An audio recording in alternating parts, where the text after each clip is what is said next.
March 3ஆம் தேதி சந்திர கிரகணம் நிகழ உள்ளது. அன்றைய தினம் நிலவாசல்ல இதை மறக்காம வைங்க. 2 ரூபா கூட 2 கோடியாக மாறும் அளவுக்கு உங்களுக்கு பண வருமானமானது வரத் தொடங்கும். அது எப்படி அப்படிங்கிறத தெரிஞ்சுக்கலாம். இந்த 2026ல் பார்த்தீங்கன்னா மொத்தம் 4 சந்திர கிரகணங்கள் இருக்குது. அதில் இந்தியாவில் தெரியக்கூடிய முதல் சந்திர கிரகணம் இது. மார்ச் 3ஆம் தேதி செவ்வாய்க்கிழமை நிகழ உள்ளது. இது மிக அரிய நாளாக இருக்குது. இன்றைய தினம் மக நட்சத்திரமும் இருக்குது. பௌர்ணமி தினத்தில் இந்த சந்திர கிரகணம் ஹோலி பண்டிகை நடக்கக்கூடிய இந்த நாளில் நிகழ உள்ளது. இந்த கிரகணத்தின் போது இதை செஞ்சால் 2 ரூபாயும் 2 கோடி ஆகும் அப்படின்னு சொல்கிறீங்களே, அது எப்படிங்க 2 கோடி கிடைக்கும் அப்படின்னு நீங்கள் நினைப்பீங்க. இப்போ தொழில் செய்கிறவங்க, வியாபாரம் செய்கிறவங்க அப்படிலாம் இருக்கிறவங்களுக்கு அவங்களுக்கு நல்ல வருமானம் கிடைக்கல அப்படின்னா, நீங்கள் எதிர்பார்த்த லாபம் கிடைக்கல அப்படின்னா, இதை நீங்கள் செஞ்சீங்க அப்படின்னா நிச்சயமாக உங்கள் தொழிலில் மிகப்பெரிய அளவில் உங்களுக்கு முன்னேற்றம் வருமானம் கிடைக்கும். அப்படி தான் இதை சொல்கிறனே வழிய இதற்கு உடனே பணம் கொட்டும், உடனே அந்த 2 ரூபாய் காயின் 2 கோடியாக மாறும் அப்படின்னு சொல்லலை. சரி, இந்த கிரகணம் பார்த்தீங்கன்னா மாலை 3:20க்கு தொடங்கி மாலை 6:47க்கு முடியுது. சூரிய கிரகணமாக இருந்தாலும் சரி, சந்திர கிரகணமாக இருந்தாலும் சரி, அதற்கு முந்தைய காலம் அசுபமாக கருதப்படுது. இதை சூதக்காலம் அப்படிம்பாங்க. இந்த சூதக்காலம் பார்த்தீங்கன்னா காலையில் 9:39 மணிக்கே தொடங்குது. இந்த சூத காலத்தில் உடல் நலம் குன்றியவர்கள், குழந்தைகள், கர்ப்பிணி பெண்கள் இவங்கெல்லாம் வெளியில் போகாமல் இருக்கிறது நல்லது அப்படின்னு சொல்லுவாங்க. அவசியம் ஏற்பட்டால் நம்ம போகலாம். அப்புறம் உணவு சமைக்கிறது, சாப்பிட்றது இதெல்லாம் தவிர்க்க வேண்டும். சமைச்ச உணவில் நம்ம தர்பப்புல்லை போட்டு வச்சுருப்போம், அது நமக்கு தெரியும். இந்த நேரத்தில் பார்த்திங்கன்னா கோயில்களோட கதவுகள் மூடியே இருக்கும். இந்த நேரத்தில் சுப நிகழ்வுகள், விழாக்கள் இதெல்லாம் நடத்தக்கூடாது அப்படின்னு சொல்லுவாங்க. இந்த நேரத்தில் நம்ம பிரார்த்தனை செய்யறது ரொம்ப அவசியம். மந்திரங்களை உச்சரிக்க வேண்டும், தியானம் செய்ய வேண்டும். இந்த சந்திர கிரகணம் அப்படிங்கிறது என்ன அப்படின்னா, சந்திரன் பூமியோட நிழலுக்குள் முழுமையாக நுழையும் போது சந்திர கிரகணம் நிகழுது. அதாவது சந்திரன் மறையுது. இந்த சந்திரன் பார்த்தீங்கன்னா அந்த சந்திர கிரகணத்தின் போது பிளட் மூன்னு சொல்லுவாங்க ஆங்கிலத்தில். அப்படியே ரத்த சிகப்புல இருக்கும். அதனால ரத்த நிலா அப்படின்னு கூட சொல்லுவாங்க. இது ஆன்மீக ரீதியாக பார்த்தீங்கன்னா ராகு கேது சந்திரனை மறைக்கக்கூடிய காலம் அப்படிம்பாங்க. அதனால இந்த நேரத்தில் மனதுக்கும் உணர்ச்சிகளுக்கும் அதிக தாக்கம் இருக்கும். ஏன்னா சந்திரன் தானே நமக்கு மனதுக்கு அதிபதி. அதனால சந்திரனோடு தொடர்புடையது அப்படிங்கிறதுனால தான் நம்ம இந்த நேரத்தில் கோபப்படக்கூடாது, பயப்படக்கூடாது, குற்ற உணர்ச்சி இதெல்லாம் இருந்தால் கூட அதை தவிர்த்து விட வேண்டும். தியானம் செய்கிறது, மௌன விரதம் கடைபிடிக்கிறதெல்லாம் இந்த நேரத்தில் செஞ்சோம் அப்படின்னா நல்ல பலன் கிடைக்கும். கிரகண காலங்களில் அந்த காலத்தில் பார்த்திங்கன்னா நம்ம வீட்டில் இருக்கக்கூடிய உப்புலேருந்து, புளியிலேருந்து, அரிசி பாத்திரத்துலேருந்து எல்லாத்துலேயும் தர்பப்புல்லை போட்டு வச்சுருப்பாங்க. நம்ம இப்போ ஃப்ரிட்ஜுக்குள்ளே சமைச்ச உணவெல்லாம் வச்சுருக்கோம். அந்த உணவுப் பொருட்கள் எல்லாம் நீங்கள் தர்பப்புல்லை போட்டு வைக்கணும். இந்த சமைத்த உணவு, தண்ணீர் குடம் இதிலெல்லாம் அந்த காலத்தில் இருந்து தர்பப்புல்லை சின்னதாக கிள்ளி போட்டு வைப்பாங்க. அப்படி செஞ்சோம் அப்படின்னா தான் அந்த சந்திர கிரகணத்தினால ஏற்படக்கூடிய தோஷம் அகலும், நோய் ஏற்படாமல் இருக்கும்.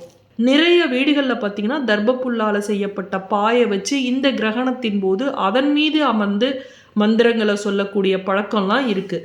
இந்த கிரகணம் முடிஞ்சதுமே நீங்கள் கோவிலுக்கு போகிறதுக்கு முன்னாடி வீடு மற்றும் பூஜை அறையெல்லாம் சுத்தம் செஞ்சுட்டு போங்க. சில சமயங்களில் இரவில் கிரகணம் வரும். சில சமயங்களில் 6:30 மணி 7 மணிக்கு வர்றப்ப அந்த நேரத்தில் நான் வீடை சுத்தம் பண்ண மாட்டேன் அப்படின்னு சொல்லுவீங்க. இப்போ கூட இந்த முறை கூட 6:30 மணிக்கு தான் முடியுது. அதற்கு பிறகு நம்மளால் வீடை சுத்தம் பண்ண முடியாது. அப்போ என்ன பண்ணணும், மஞ்சள் கலந்த தண்ணீர் அதை வீடு முழுவதும் நீங்கள் தெளிச்சிருங்க. இப்படி செய்யறதுனால நம்ம சந்திர கிரகணத்தின் போது நம்ம என்ன பண்ணணும் அப்படின்னா, ஒரு கண்ணாடி டம்ளர் எடுத்துக்குங்க. இல்லை எங்கிட்ட கண்ணாடி டம்ளர் இல்லை அப்படிங்கிறவங்க சாதாரண சில்வர் டம்ளர் கூட எடுத்துக்கலாம். இதில் கொஞ்சம் தண்ணியை பிடிச்சி வச்சுக்குங்க. அதற்கு பிறகு ஒரே ஒரு ஸ்பூன் பால், இந்த பாலை அந்த தண்ணீரில் கலந்துருங்க. கலந்துட்டு இந்த தண்ணியோட நம்ம என்ன வைக்கணும் அப்படின்னு பார்த்தீங்கன்னா, 1 ஸ்பூன் அரிசி. இந்த அரிசி எதுக்கு அப்படின்னா சந்திர பகவானுக்குரியது. அதனால் இந்த அரிசி பச்சரிசியாக தான் இருக்கணும். ஏன்னா பச்சரிசி தான் சந்திர பகவானுக்குரிய தானியம். அதை அந்த டம்ளருக்கு பக்கத்திலே வைங்க, அதில் போட வேணாம். அடுத்தது 1 ஸ்பூன் சர்க்கரை. இந்த சர்க்கரை அப்படிங்கிறதும், அதாவது பால், சர்க்கரை இதெல்லாம் வெள்ளை நிறத்தில் இருக்கக்கூடிய இந்த பொருட்கள் சந்திர பகவானுக்குரிய பொருட்கள். அதனால் சர்க்கரையை இந்த அரிசி பக்கத்தில் வச்சிருங்க. இந்த அரிசி சர்க்கரை இதெல்லாம் வந்து ஒரு பித்தளை பிளேட்டில் நீங்கள் வச்சு அந்த டம்ளரில் வச்சு வச்சாலும் வைக்கலாம். ஒரு அகல் விளக்கில் வைத்து நீங்கள் அங்கே நிலவாசல்களில் வச்சாலும் வைக்கலாம்.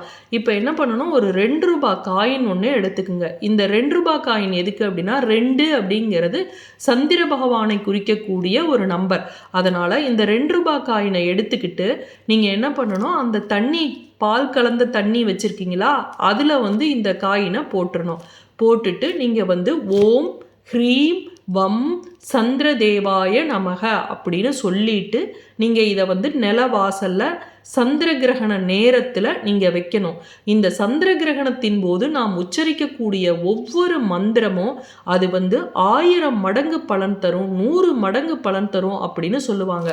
அது 100 மடங்கு தருமா 1000 மடங்கு தருமாங்கிறத நீங்கள் கேட்கலாம். ஆனால் எப்படி இருந்தாலும் நம்ம சொல்லக்கூடிய ஒரு மந்திரத்துக்கு அளவு கடந்த சக்தி இருக்குது அப்படிங்கிறது உண்மை. அதனால் அதை சொல்லிட்டு நிலவாசலில் வச்சிருங்க. இந்த கிரகண நேரம் முழுவதுமாக அங்கே இருக்கட்டும்.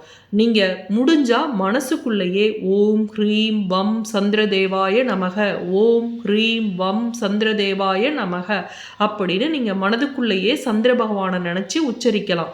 உச்சரித்து விட்டு அப்படியே நீங்கள் எந்த வேலையை வேணாலும் செய்யலாம்.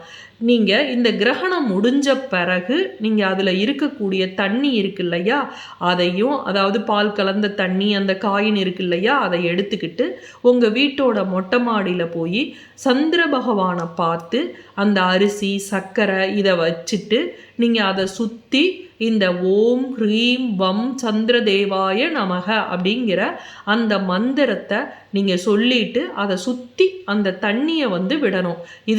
இது மாதிரி செய்வது எதற்கு அப்படின்னா சந்திரனுக்கு அர்க்கியம் செய்வதற்கு இது சமம். இப்படி செஞ்சுட்டு நீங்கள் வந்து வீட்டுக்கு வந்து அதற்கு பிறகு கிரகணம் முடிந்த பிறகு நீங்கள் வீடை சுத்தம் செஞ்சுட்டு பூஜை அறையில் விளக்கேற்றி வச்சு சாமி கும்பிடலாம். நீங்கள் பூஜை அறையில் சாமி கும்பிடும்போது 2 ரூபாய் காயினை எடுத்துகிட்டு வந்து உங்கள் பூஜை அறையில் வைத்து அதை வந்து நீங்கள் சந்திர பகவானை நினச்சி நான் முன்ன சொன்ன அந்த மந்திரத்தை சொல்லி நீங்கள் வழிபடணும்.